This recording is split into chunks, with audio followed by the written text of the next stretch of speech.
velem Lovasi András, a Kis Csillag egyik alapítója. Szia András! Szia, és köszöntöm a nézőket is. Nagyon szépen köszönjük, hogy eljöttél hozzánk. Nem nagyon akarlak vegzálni, de muszáj megkérdeznem ezt a Szakál Challenge-et, aminek nemrég lett vége. Hát látod, még egy kicsit tart, egy ilyen átmeneti állapotban vagyok, de láttad volna igazán, amikor olyan bokrosan burjánzott.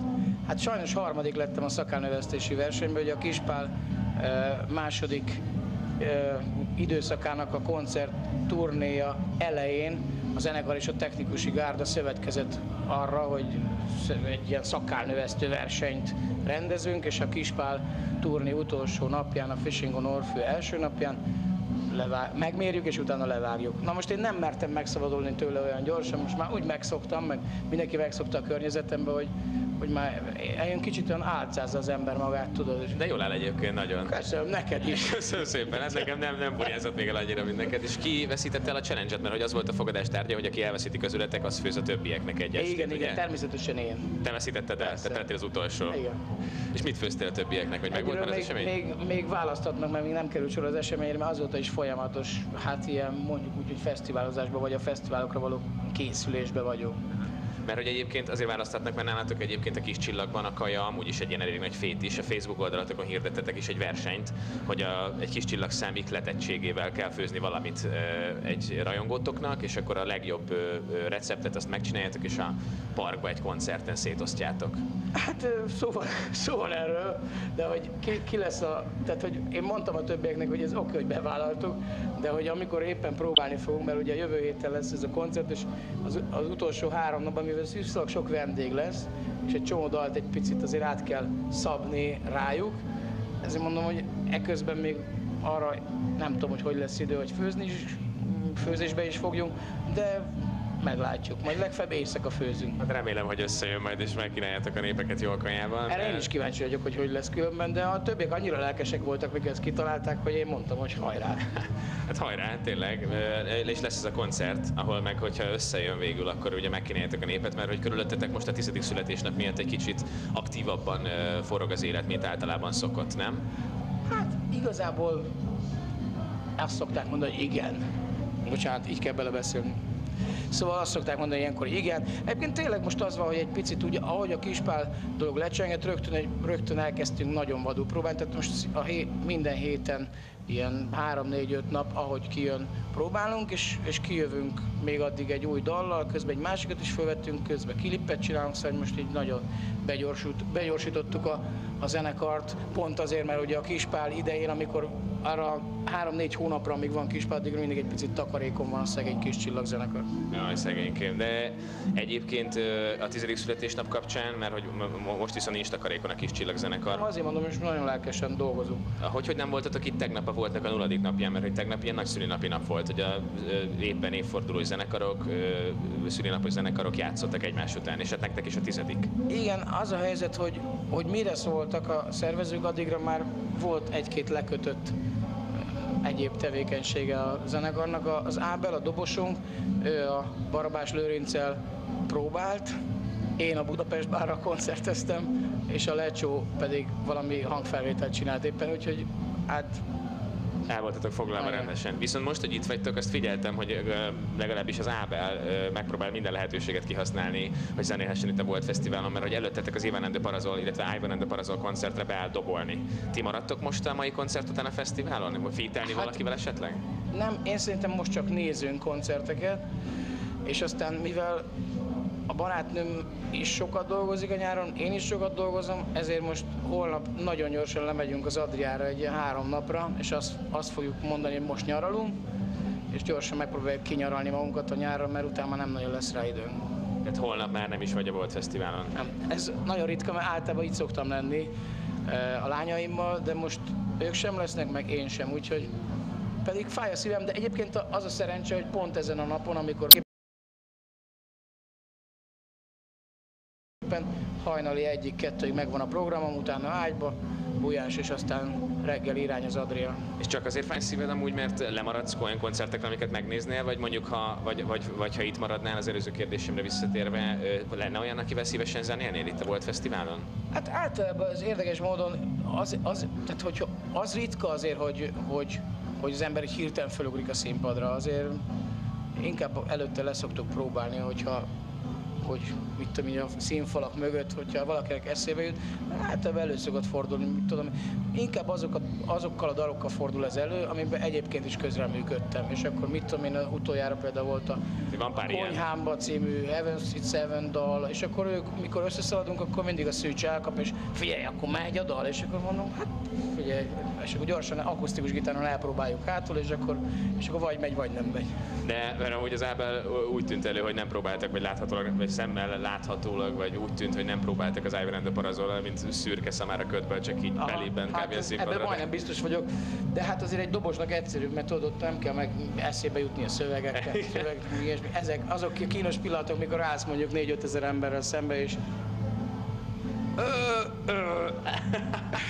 Neked volt egyébként ilyen pillanatod az utóbbi 10 évben a Kis Csillaggal? Hát a Kis Csillaggal nem, de például tegnap volt. De ilyenkor általában azért én ilyen szerencsés hallgat vagyok olyan szempontból, hogy így tehát még olyan is volt, amikor úgy álltam, mint a szamára ködbe, de azért általában kivágom magam, tehát akkor improvizálok, írok egy új szöveget, végülis mégiscsak én vagyok a szövegíró, átírhatom a saját szövegeimet, és akkor így körülbelül nagyjából elmondom, hogy mi lett volna az eredeti, és akkor megyünk tovább. Improvizálsz egyet is születik egyben egy új Kis Csillag vagy Kis Perszám, amire lehet rajongani. Így születtek dalok, tehát így, tényleg. Nagy slágerek is születtek így? Hát olyan nagyon nagyok azért nem, de egy-két emlékezetes dal született. Az utóbbi 10 évben született egy-két emlékezetes dal a Kis Csillagnak, és tőled muszáj megkérdeznem azt, azért te elképesztően mélyen benne vagy ebben a fesztivál kultúrában, mert ugye előtte a Kis Csillag előtt még a Kis Pállal is, meg már a magyar zene életben azért te egy ikonikus alak vagy, hogy mit gondolsz arról, hogy a fesztivál evolúcióról, hogy mondjuk 10 évvel ezelőtt, vagy nem tudom, 15 évvel ezelőtt, én még kisszaros voltam, a fesztiválok nem így néztek ki, családiasabb volt, kicsit szűkösebb, és most meg ilyen óriási, giga, nagy létszámú, nagy felkészültség, nagy apparátus, sok ezer ember. Illetve azt gondolom, hogy ez az egyik vonulat, ugyanakkor a magyar fesztiválokra eddig is jellemző volt, hogy egy picit színesebbek az off-programok, vagy a koncertek körüli szórakoztató programok, vagy a szolgáltatások. Tehát, hogyha biztos voltál te is már nyugat-európai fesztivál, nagyon sok olyan fesztivál van, hogy egy pusztaság, az végén áll egy színpad, jó drágák a jegyek, tényleg nagyszerű zenekarok játszanak, de van egyféle sör, egyféle üdítő, szevasz, mehetsz haza, amikor vége a koncertek. Tehát én azt gondolom, hogy azért ennek a fajta szórakozásnak nem csak Magyarországon, hanem láthatóan Nyugat-Európában is egy picit kezd vége lenni. Tehát, hogy egyre inkább igénylik az emberek azt, hogy a koncertek között legyenek olyan programok, szolgáltatások, kulisszák, amik mögött komfortosan érzik magukat. Ez vonatkozik például akár a WC-k vagy a tisztálkodó helységek mienségére, vonatkozik az egyéb napközbeni programokra.